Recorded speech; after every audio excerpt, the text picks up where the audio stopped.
এক দীর্ঘ পদযাত্রা শেষে সারা বাংলাদেশের রাজপথ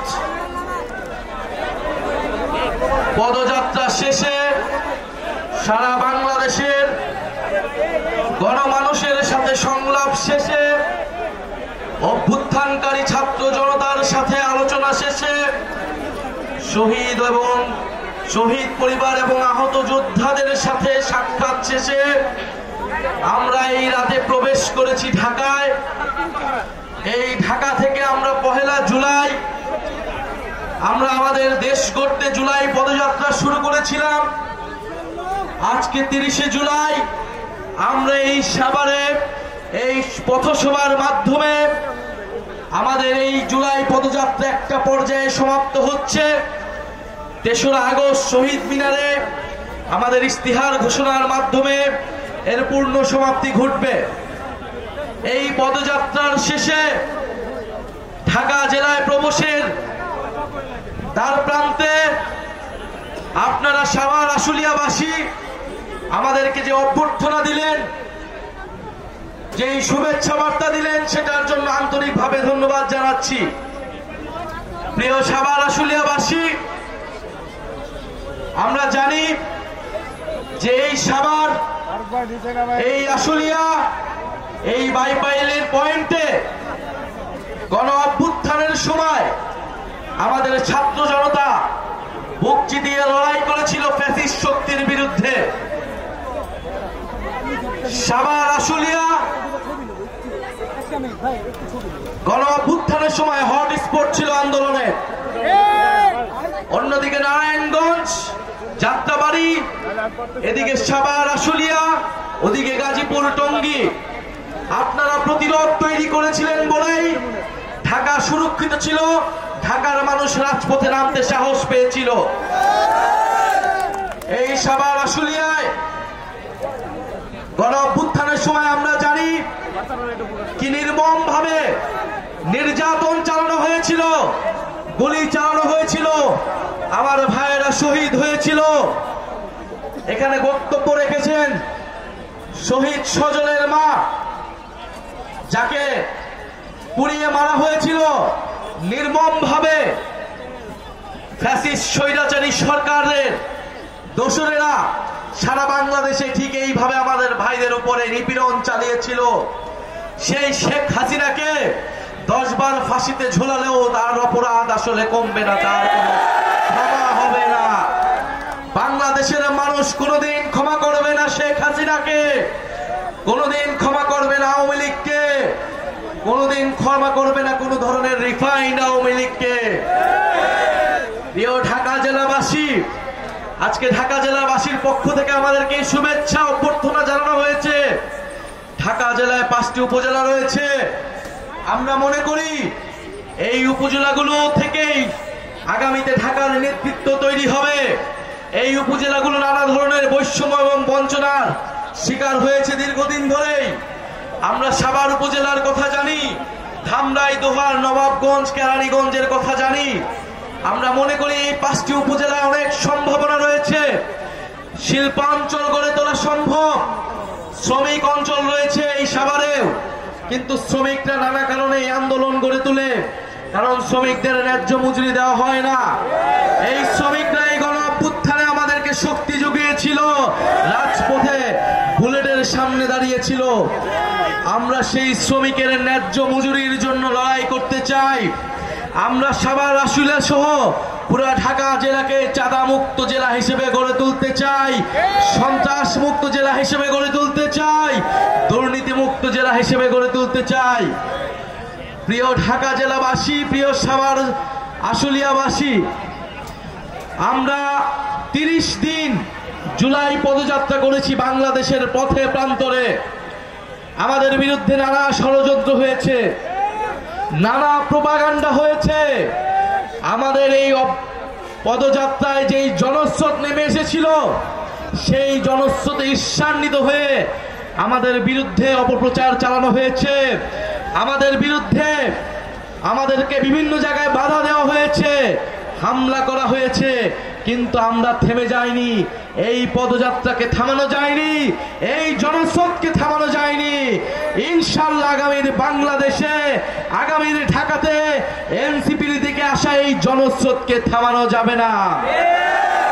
প্রিয় সংগ্রামী ঢাকা জেলাবাসী, সারা দেশে আমরা ঘুরলাম, আমাদের কি অর্জন হলো? আমরা মানুষের কথা শুনতে গিয়েছিলাম। গণ অভ্যুত্থানের পরে বাংলাদেশের সাধারণ মানুষ এখন কেমন আছে, আমাদের শহীদ পরিবাররা কেমন আছে, আমাদের আহত যোদ্ধারা কেমন আছে, আমরা দেখেছি তারা ভালো নাই। এটা আমাদেরকে কষ্ট দিয়েছে, এটা আমাদেরও ব্যর্থতা যে গণ অভ্যুত্থানের 1 বছরের পরেও আমরা এই দেশকে আমাদের আকাঙ্ক্ষা অনুযায়ী পরিবর্তন করতে পারি নাই। কিন্তু আমরা আমাদের আকাঙ্ক্ষা থেকে সরি নাই। আমরা দেখেছি অনেক শক্তি যারা আমাদের সাথে আন্দোলনে ছিল, তারা গণ অভ্যুত্থানের আকাঙ্ক্ষা থেকে সরে গিয়েছে। গণ অভ্যুত্থানকে কেবল ক্ষমতার পট পরিবর্তনের একটা আন্দোলনে পরিণত করেছে।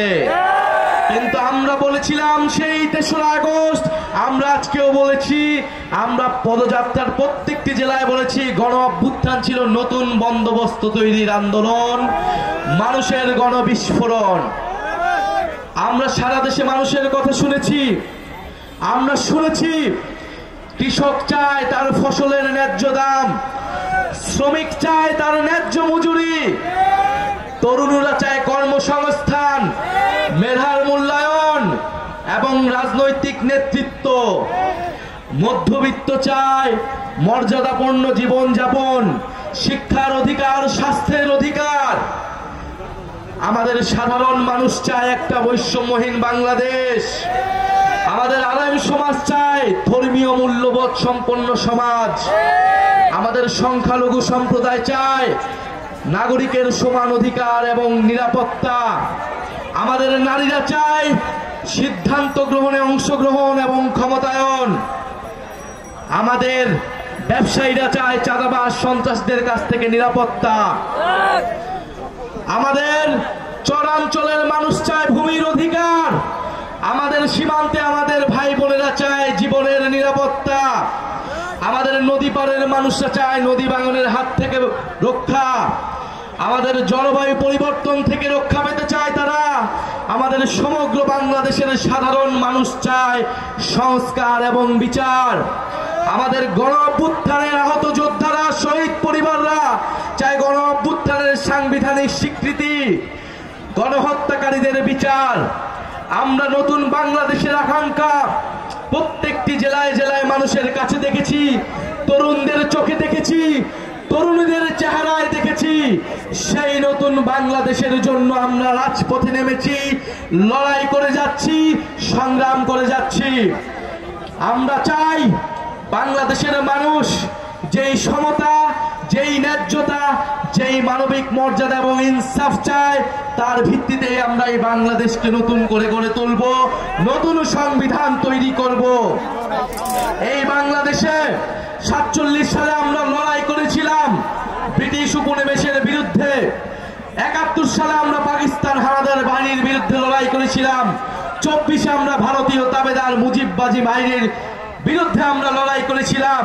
আমাদের এই ঐতিহাসিক সকল লড়াইয়ে আমাদের এই জনগণের আকাঙ্ক্ষা ছিল সমতা, ন্যায্যতা, মানবিক মর্যাদা এবং সামাজিক ন্যায় বিচার। আমরা তার ভিত্তিতে এই নতুন বাংলাদেশ, নতুন সংবিধান গড়তে চাই।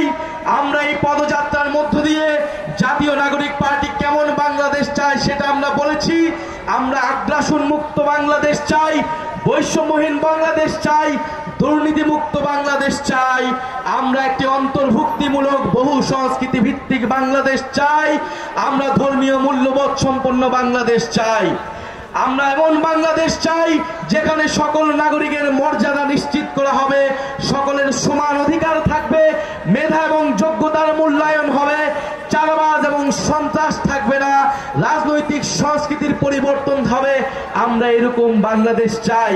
সেই বাংলাদেশের জন্য গণ অভ্যুত্থানে আমাদের ভাইয়েরা, আমাদের বোনেরা জীবন দিয়েছিল, রাজপথে নেমেছিল, আমানত হিসেবে এই দেশটাকে আমাদের কাছে দিয়ে গিয়েছে। আপনার আমার দায়িত্ব এই দেশটাকে নতুন করে গড়ে তোলা, শহীদের আকাঙ্ক্ষা অনুযায়ী বাংলাদেশকে পুনর্গঠন করা। নতুন দেশের আকাঙ্ক্ষা নিয়ে ৩রা আগস্ট আমরা জড়ো হচ্ছি শহীদ মিনারে। আপনারা ঢাকা জেলার প্রত্যেকটি প্রান্ত থেকে, সাভার আশুলিয়ার প্রত্যেকটি প্রান্ত থেকে শহীদ মিনারে জড়ো হবেন। শহীদ মিনারে আমরা যেভাবে গত বছর নতুন বন্দোবস্ত এবং ফাঁসিবাদী ব্যবস্থা বিলোপের ডাক দিয়েছিলাম, এবারও ইনশাল্লাহ আমরা নতুন বাংলাদেশের ডাক দিব। এবং শুধু আমরা আহ্বানই দিব না, এবার আমরা বাস্তবায়নের কর্মসূচিও ঘোষণা করব। প্রিয় সাভার আশুলিয়াবাসী, এত রাত পর্যন্ত আপনারা অপেক্ষা করেছেন, এই জন্য আপনাদেরকে ধন্যবাদ জানাই। আমাদের ক্যাপ্টেন, আমাদের অভ্যুত্থানের নায়কেরা অসুস্থ হয়েছেন পদযাত্রায়, আপনারা তাদের জন্য দোয়া করবেন। এই জুলাই পদযাত্রায় আহ্বায়ক হিসেবে দায়িত্ব পালন করেছিলেন সার্জিস আলম, সদস্য সচিব হিসেবে দায়িত্ব পালন করেছিলেন অনেক রায়। তাদের অক্লান্ত পরিশ্রমের মাধ্যমে আমরা এই পদযাত্রা আজকে সাভারে এসে সমাপ্ত করতে পারছি, তাদের জন্য আমরা একটা জোরে করতালি দেই।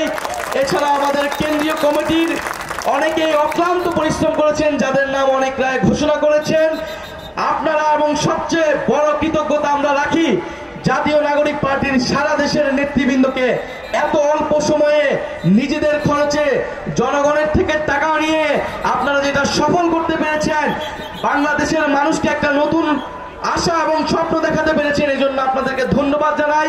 এবং সাধারণ মানুষ যারা আমাদের এই অংশগ্রহণে এই পদযাত্রায় অংশগ্রহণ করেছেন তাদের প্রতি কৃতজ্ঞতা। এবং আমি দুঃখ প্রকাশ করতে চাই, আমাদের এই পদযাত্রার কারণে বাংলাদেশের বিভিন্ন জায়গায় কিছুটা জনদুর্ভোগ হয়েছে, কিছুটা যানজট হয়েছে বিভিন্ন জায়গায়। আপনারা আমাদের জন্য এটাকে ক্ষমা সুন্দর দৃষ্টিতে দেখবেন। দেশ সংস্কারের জন্য আমাদের হয়তো এর থেকে কোনো বিকল্প উপায় ছিল না। আমাদের নিরাপত্তা নিশ্চিতের জন্য আইন শৃঙ্খলা বাহিনী কাজ করেছেন, আমরা তাদেরকেও ধন্যবাদ জানাই। সর্বোপরি এই জুলাই গণ অভ্যুত্থানের 1 বছরে প্রান্তে আমরা জুলাই পদযাত্রা সফল করেছি। ইনশাল্লাহ জাতীয় নাগরিক পার্টির আগামী দিনের কর্মসূচিও সফল হবে। আজকের এই কর্মসূচিতে, আজকের এই পথসভায় ঢাকা জেলার প্রধান সমন্বয়কারী আমাদের রাসেল আহমেদ ভাই এবং আমাদের জাহাঙ্গীরনগর বিশ্ববিদ্যালয়ের অন্যতম আন্দোলনকারী ঢাকা জেলার যুগ্ম সদস্য সচিব মেহরাব সিফাত, তারা অক্লান্ত পরিশ্রম করে যাচ্ছে ঢাকা জেলাকে সংগঠিত করতে। আপনারা তাদের হাতকে শক্তিশালী করবেন, ইনশাআল্লাহ আপনাদের সাথে দেখা হবে। স্লোগানের মাধ্যমে আমরা এই সাভারে আজকের পথসভার মাধ্যমে আমরা আমাদের এই পদযাত্রার আংশিক সমাপ্তি ঘোষণা করছি।